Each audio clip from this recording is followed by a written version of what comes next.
Berjumpa lagi dengan Mbah Atmoko di channel Rasa Misteri, di mana ada rasa memiliki misteri tersendiri. Ya, ini saya kembali ke gubuk awal ini karena oh, yang kapan hari itu sempat ada penampakan ya teman-teman.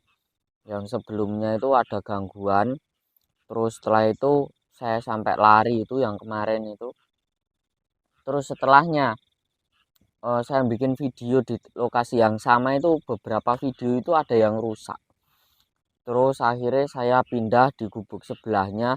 Terus yang ada penampakan cahaya itu di sebelah punggung saya sini yang sebelah kiri itu ada cahaya itu awalnya merah kecil gitu. Selama-lama menjadi besar-besar segini terus pindah naik ke atasnya, setelah itu hilang, naik lagi ke atasnya, setelah itu hilang. Nah, terus berikutnya itu saya kemarin itu sempat bikin video di hari yang sama juga. Itu total itu ada 6 video ya teman-teman ya. Terus di situ itu videonya itu yang bagus itu cuma satu, tapi itu yang terakhir tok, yang penampakan itu, yang penampakan di belakang punggung saya itu memang ada penampakan di situ.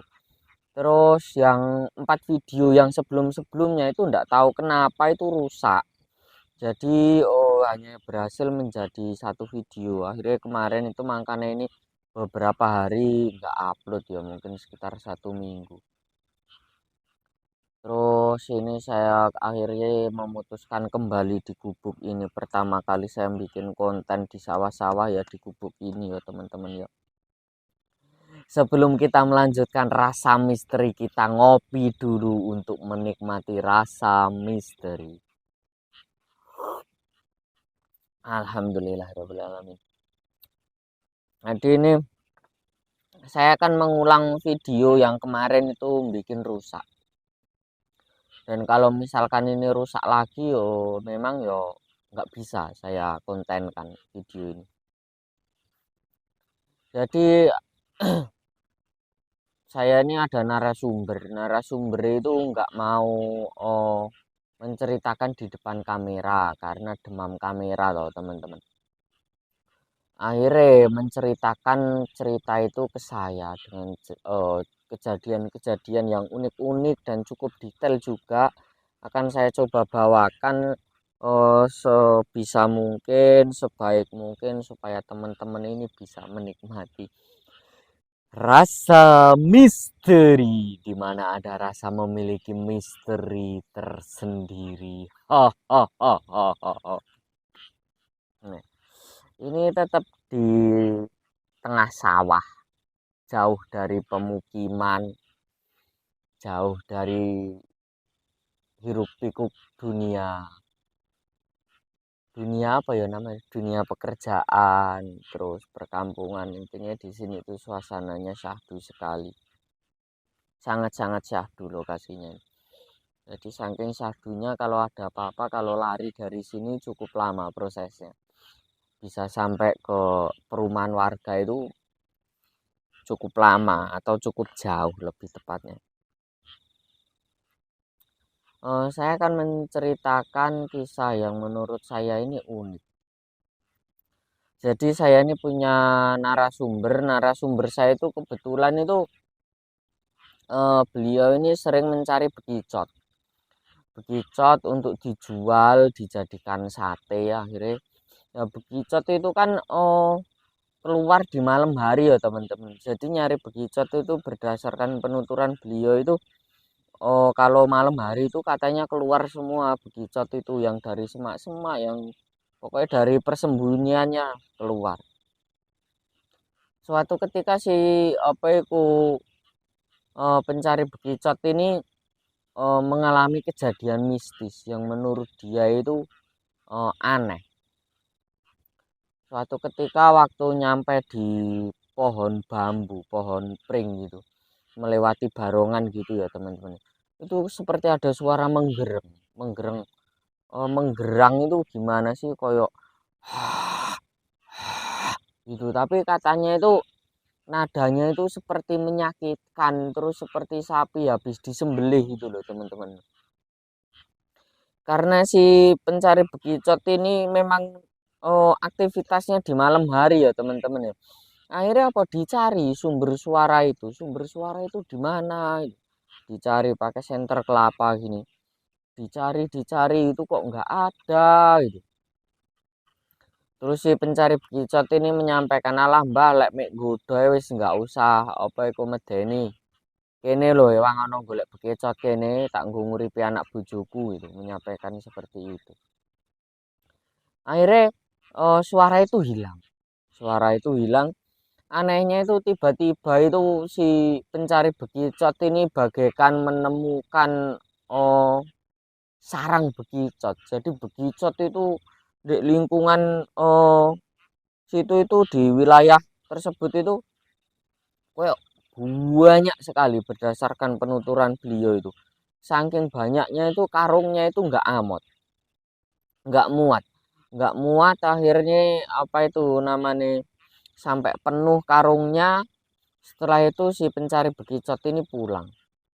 Nah, sebelum pulang itu si pencari bekicot itu menyampaikan seperti ini, wis matur nuwun mbah, wis diwangi-wangi golek bekicot, wis pokoknya aku matur nuwun. Wah, aku ora iso bales apa-apa, sing iso bales engko apa iku Gusti Allah gitu, pangeran kalau bahasa Jawanya. Nanti sing bales pangeran, aku nggak bisa bales apa-apa, Mbah. Akhirnya berlalu pulanglah si Fulan ini. Setelah pulang, eh, bahkan si pengepulnya itu terheran-heran, kok tumben bisa dapat bekicot sebanyak ini gitu. Kok nggak seperti biasanya. Jadi tidak lazim ya teman-teman ya saking banyaknya bekicot itu justru malah timbul pertanyaan.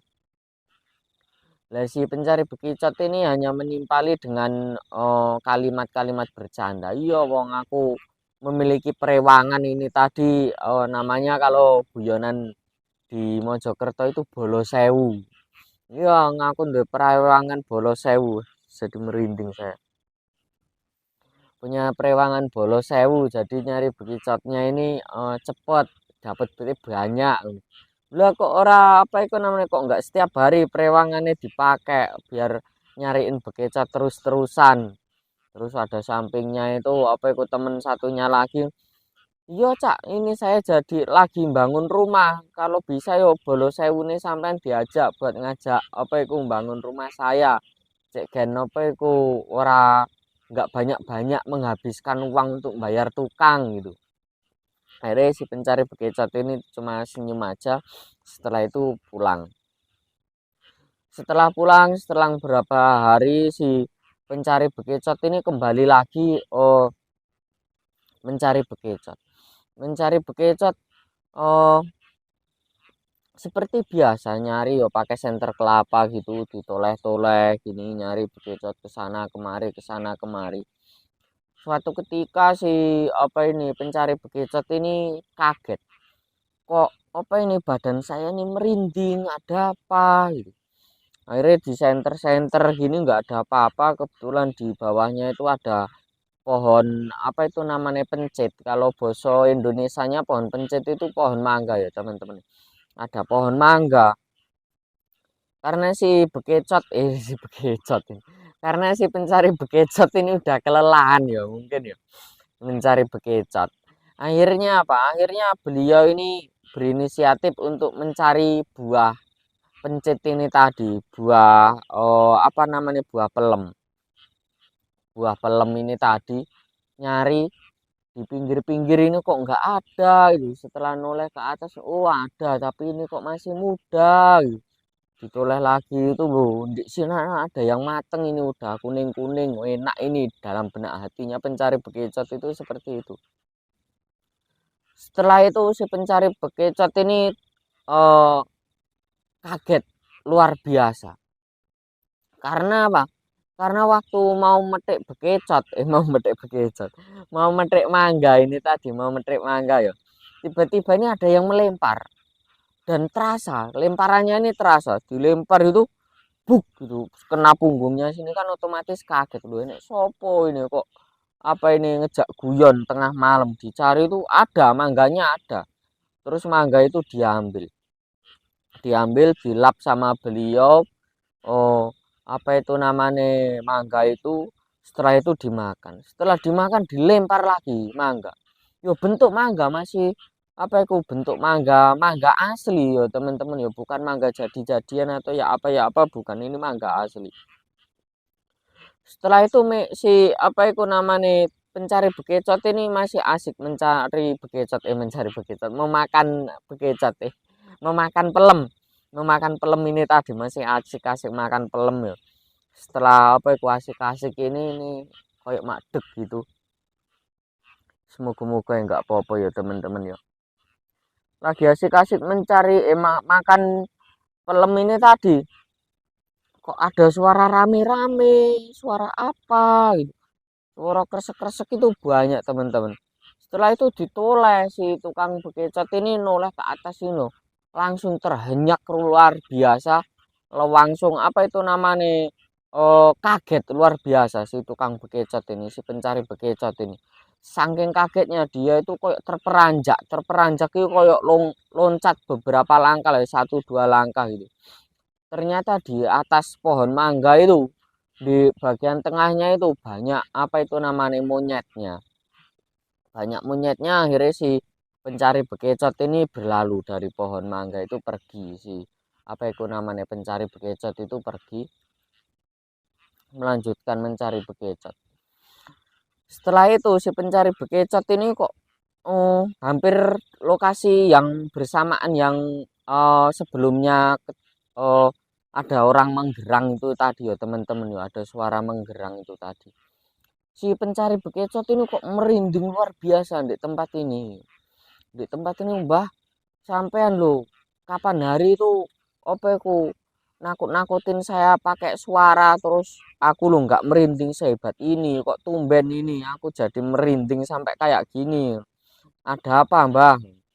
Akhirnya dari situ ndak ada jawaban. Si pencari bekecot ini masih berlalu, masih berlalu jalan, dan saya merinding berjalan.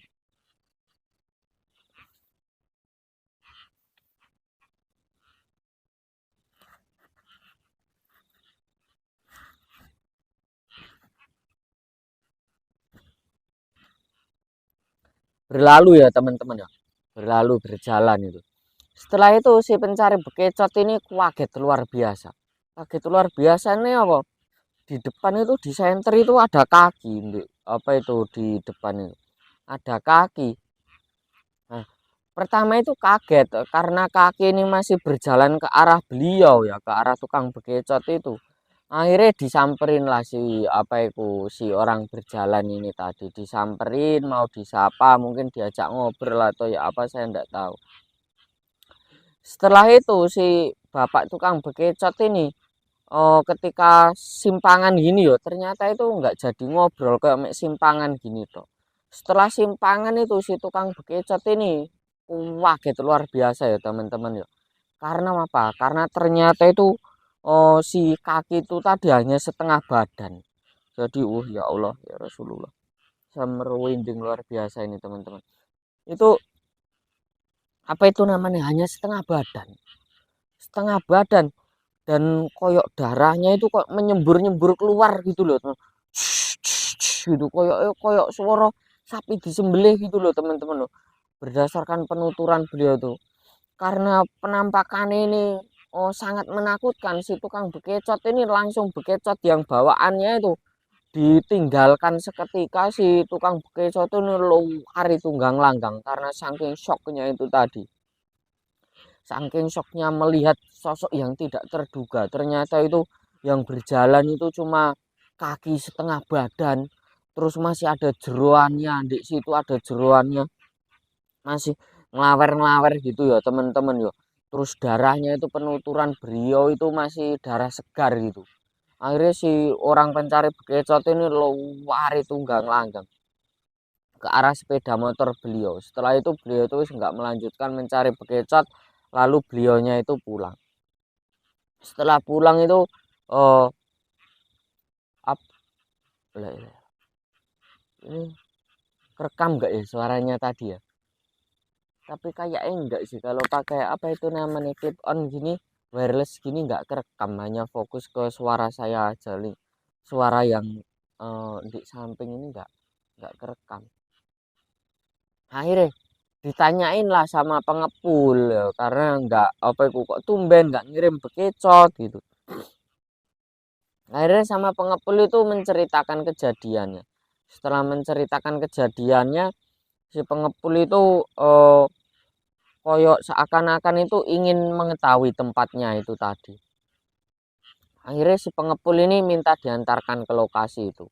Setelah diantarkan ke lokasi, si pengepul ini ternyata itu ahli spiritual juga ya teman-teman ya. Jadi pengepul itu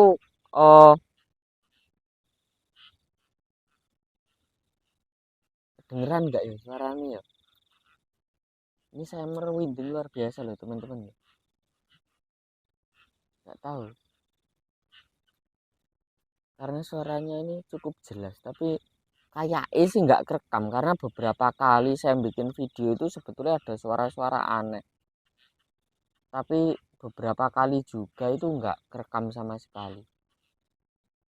Si paranormal yang merangkap jadi pengepul bekecot itu tadi ternyata di situ melakukan ritual khusus, nggak tahu saya melakukan ritual apa. Intinya itu si pengepul bekecot itu menyampaikan di bawah pohon randu ini Cak, ini ada potongan badannya si orang itu tadi. Terus yang dari badan ke atas sampai kepalanya itu dipisahkan.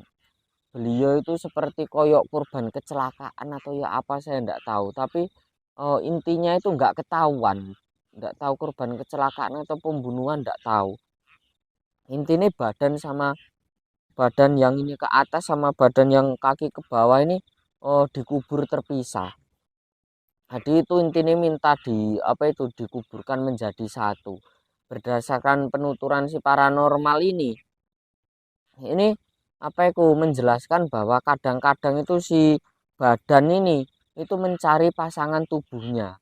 Jadi keliling gitu karena bahasanya dari paranormal itu tadi keliling ini tapi ya nggak bisa menemukan si apa itu potongan tubuh lainnya Cak.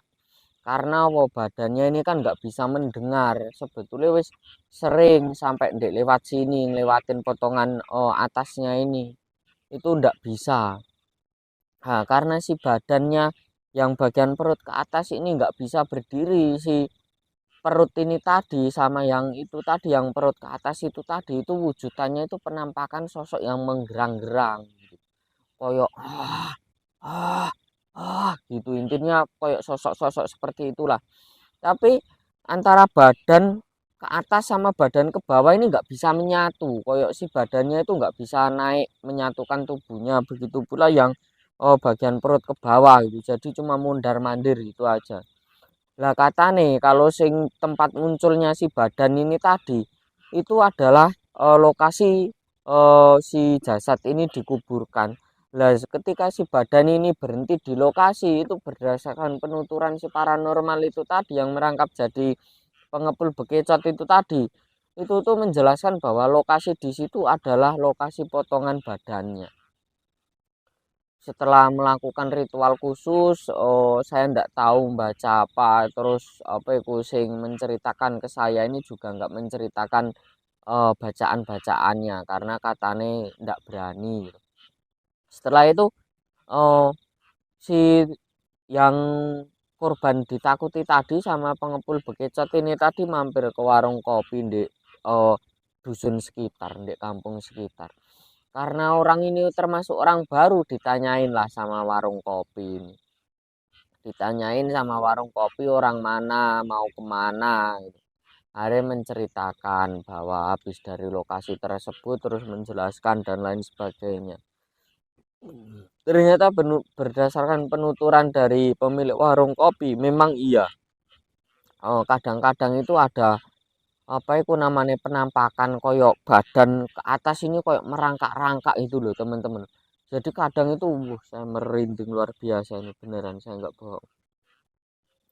Koyok merangkak-rangkak gitu, merangkak berjalan sambil menjerit-jerit gitu.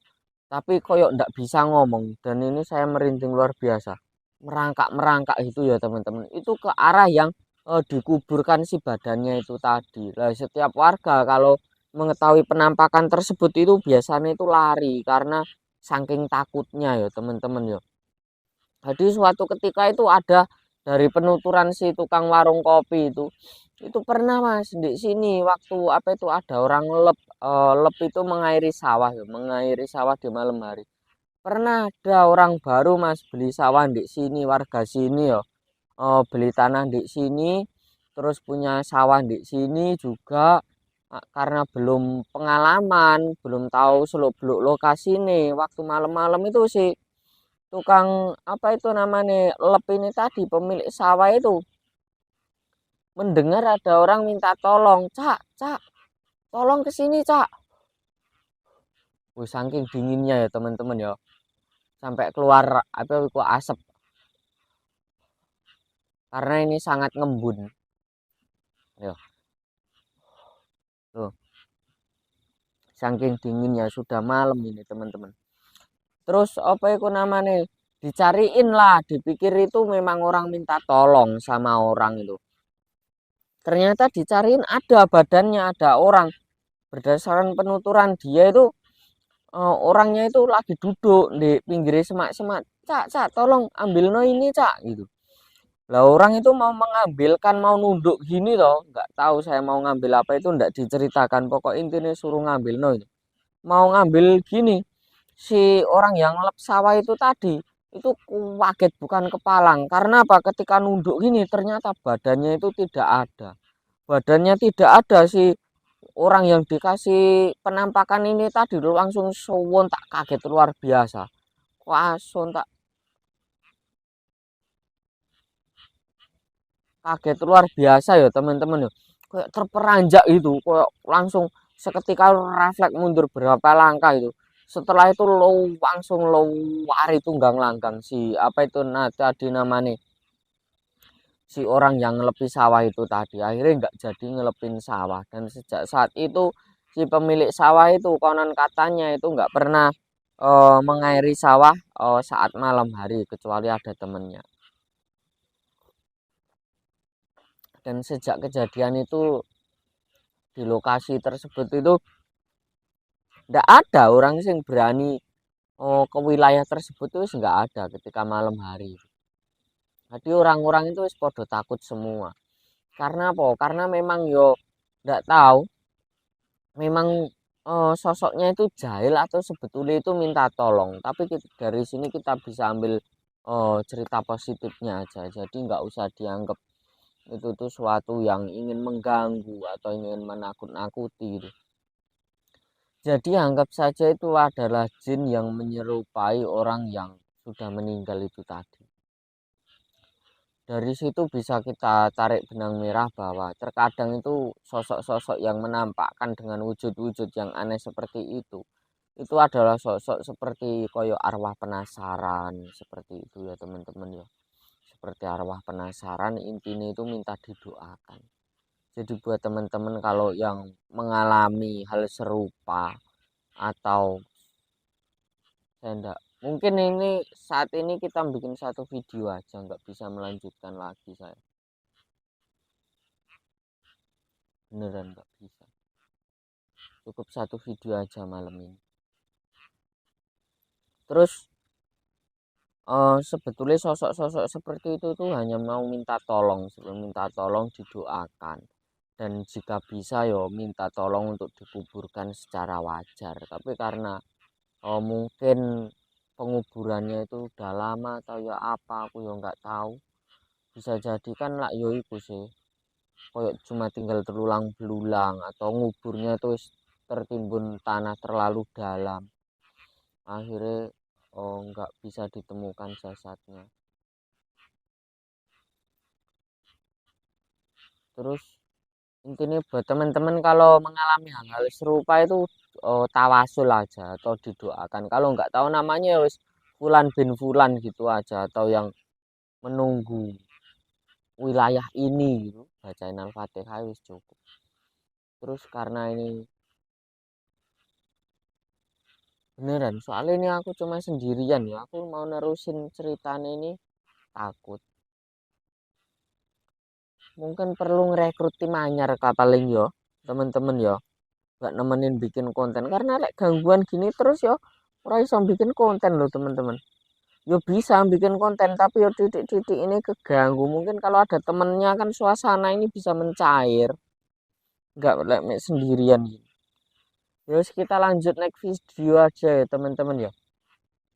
Karena saya nggak berani lanjutin yuk. Yuk mau gimana lagi yang mental tanggung loh. Wong.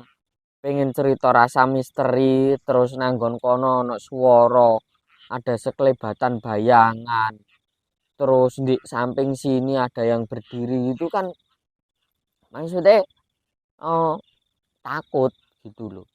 Yo sebetulnya sih nggak ngapa-ngapain paling yo mek moro terus iki lapo sih Mbak Atmoko iki kok ngerasani aku mungkin yo gitu juga bisa jadi atau pengen jadi santri saya mungkin waduh Mbak Atmo aku jadi santrimu ae ngono Mbah santrine bangsa lelembet iya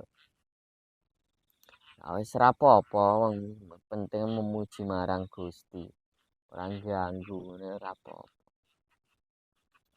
Jadi wis kita lanjut next video aja sebetulnya sih di kode saya di kode nggak boleh bikin konten aku nggak tahu oh nggak boleh apa memang pengen bikin konten bareng tapi saya ini beberapa nggak beberapa sih hampir 90% setiap cerita misteri gini pasti ada sosok yang datang menghampiri tapi yo gimana lagi sosok seperti itu kan maksudnya gini ya teman-teman yo nggak bisa saya ceritakan di sini karena eh, timbulnya itu fitnah pertama itu timbulnya fitnah terus kedua percakapan seperti itu tuh sebetulnya eh, nggak baik kalau saya florkan karena ada percakapan-percakapan itu yang menurut saya di luar nalar manusia di luar batas nalar manusia jadi kadang itu saya cuma diem sebetulnya kalau mau menceritakan pengalaman pribadi sing koyok didatangi gini terus ngajak ngobrol atau menakut-nakuti dengan wujud tertentu kadang itu saya ya takut kadang itu kalau yang keluarnya itu yang luar biasa ya takut saya ya lari ya mau gimana lagi wong namanya takut jadi wis kita lanjut di next video aja ya teman-teman ya oke sampai berjumpa di next video tetap di channel Rasa Misteri di mana ada rasa memiliki misteri tersendiri ha ha ha ha